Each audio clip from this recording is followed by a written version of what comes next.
किसी के जख्म भर रहे हैं तो किसी को घाव हो रहा है। 2022 है, यूपी में चुनाव हो रहा है।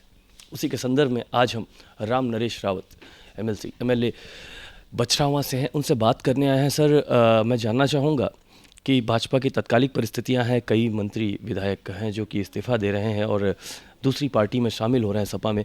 क्या आपको लगता है कि चुनाव में इस पे क्या प्रभाव पड़ेगा भाजपा पे? कोई प्रभाव नहीं पड़ेगा।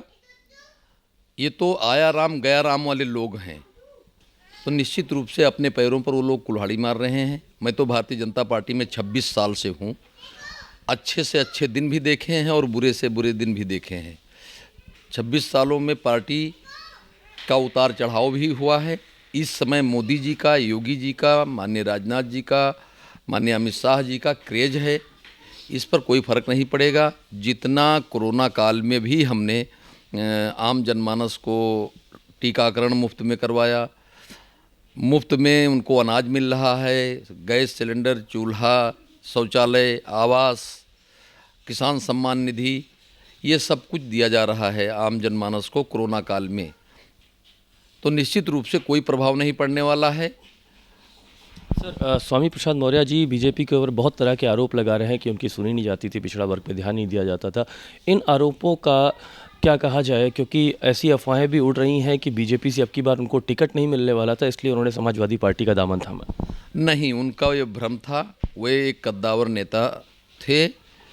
उनकी बेटी को सांसद बनाया गया, उनके बेटे को एमएलए का टिकट दिया गया था, वे हार गए। तो निश्चित रूप से कहीं ऐसा हमारी जानकारी में नहीं कि उनको टिकट मिल रहा था कि नहीं मिल रहा था, ये बड़े नेता हमारे जाने। लेकिन निश्चित रूप से स्वामी प्रसाद मौर्य ने 5 साल तक भारतीय जनता पार्टी में रह करके कैबिनेट मंत्री के रूप में उन्होंने काम किया। दूसरी दलों से वे आए थे, आते ही उनको कैबिनेट मंत्री का दर्जा दे दिया गया। कैबिनेट मंत्री दर्जा नहीं, कैबिनेट मंत्री बना दिया गया। सर, लेकिन उनके पार्टी छोड़ने का विशेष कारण क्या हो सकता है? आपको क्या लगता है कि इसका विशेष कारण क्या होगा? देखिए, माननीय स्वामी प्रसाद मौर्य जी के बारे में मैं ज़्यादा कटाक्ष नहीं करूंगा, वो बड़े नेताओं का काम है। लेकिन मेरी कुछ समझ में नहीं आता किस लिए उन्होंने पार्टी छोड़ी, और पार्टी छोड़ने का कोई कारण बनता नहीं था।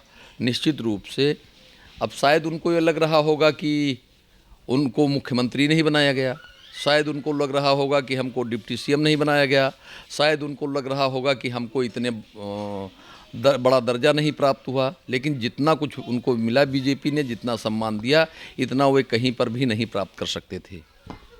सर, इस टाइम आपके चुनाव क्षेत्र में और भाजपा की ऐसी क्या तैयारियां चल रही हैं, क्योंकि उत्तर प्रदेश में सिर्फ और सिर्फ मुख्य रूप से देखा जाए समाजवादी पार्टी और बीजेपी के बीच ही टक्कर नज़र आ रही है, तो आपके नज़रिए से क्या है कि आपकी क्या तैयारियां हैं कि सपा को टक्कर देकर इस बार फिर से गद्दी और सत्ता हासिल करेगी बीजेपी? देखिए, हमारे क्षेत्र में जो है, पूरे उत्तर प्रदेश में कांग्रेस की एक भी संसदीय सीट नहीं है। हमारे क्षेत्र में कांग्रेस की नेता, कद्दावर नेता माननीय सोनिया गांधी जी वहाँ से सांसद हैं। अब की बार उनको लगता है कि हमारे यहाँ तो त्रिकोणात्मक संघर्ष होगा, कांग्रेस भी कुछ न कुछ हासिल करेगी, चूँकि सोनिया जी एक बड़ी नेता हैं, और समाजवादी पार्टी का हमारे क्षेत्र में कोई मतलब नहीं। सर, समाजवादी पार्टी में कांग्रेस के भी कुछ नेता इस टाइम समाजवादी पार्टी में जा रहे हैं। देखिए, अब ये तो है कि जब वो दूसरे के घर में सेंध लगाएंगे तो उनके घर में सेंध तो लगना स्वाभाविक है।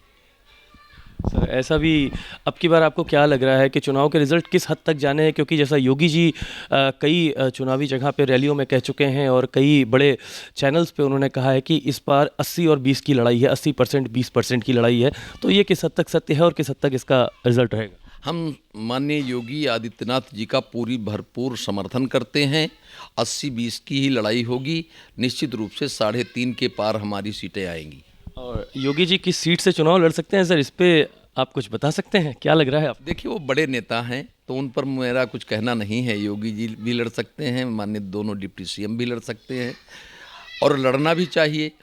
निश्चित रूप से योगी जी बहुत बड़े नेता हैं, हम उन पर कुछ कह नहीं सकते।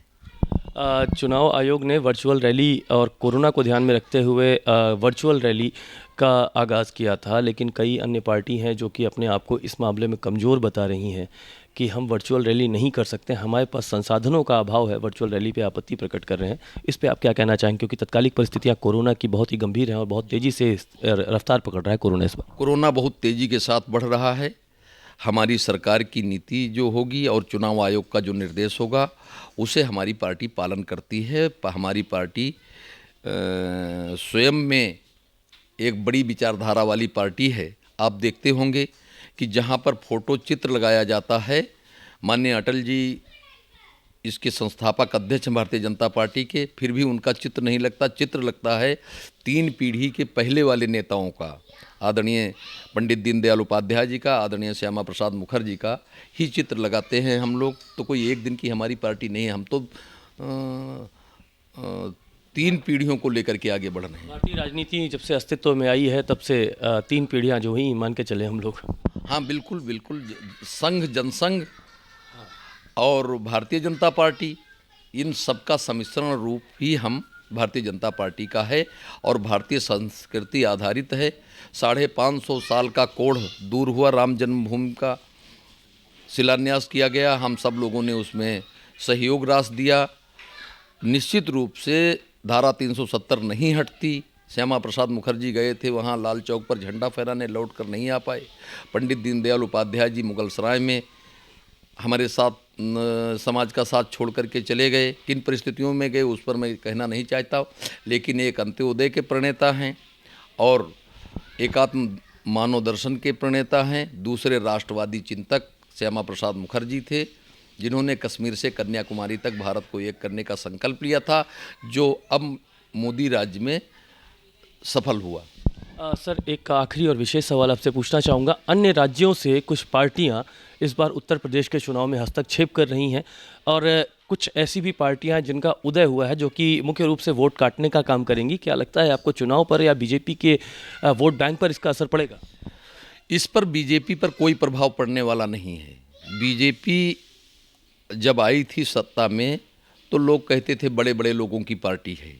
मैं 26 साल पहले बीजेपी में आया तो लोग कहते थे कि तुम फला होकर के और बीजेपी को ज्वाइन कर लिया, जैसे मैंने किसी की गाय मार दी हो। तो निश्चित रूप से भारतीय जनता पार्टी को तो हम 26 साल से देख रहे हैं। तमाम प्रशिक्षण लिया, तमाम काम किया, एमएलसी भी रहा, प्रदेश उपाध्यक्ष भी रहा उत्तर प्रदेश का, अनुसूचित मोर्चे का प्रदेश महामंत्री, प्रदेश अध्यक्ष, राष्ट्रीय प्रभारी प्रशिक्षण रहा। तो निश्चित रूप से भारतीय जनता पार्टी की जो नीति और रीति है, 2030 तक विश्व गुरु के स्तर तक भारतीय जनता पार्टी ले जाएगी। चाहे जिस प्रदेश के लोग यहाँ आवें, चाहे जहाँ के लोग आवें, भारतीय जनता पार्टी ही जीतेगी और 2/3 बहुमत प्लस से जीतेगी। सर, कोरोना की परिस्थितियां देखते हुए आप हमारे दर्शकों और अपने समर्थकों को क्या संदेश देना चाहेंगे? इस बार चुनाव में वोट कैसे करें और किन चीज़ों का विशेष रूप से ध्यान रखें, किस तरह के प्रत्याशियों का ध्यान रखें? देखिए, मेरा एक सीधा स्पष्ट है, जान है तो जहान है। सुप्रीम कोर्ट ने भी कहा, जान है तो जहान है। सुप्रीम कोर्ट ने ये बात कही है, तो हम अपने मतदाताओं से, अपने आम जनमानस से कहेंगे कि जो सरकार की गाइडलाइन है, जो चुनाव आयोग की गाइडलाइन है, उसका अक्षरशः पालन किया जाए। चुनाव में कोरोना को देखते हुए मतदान करें, स्वस्थ रहें, मस्त रहें, सबका साथ सबका विकास लेकर चलें। कैमरामैन राज के साथ Awanish Mishra, live India news.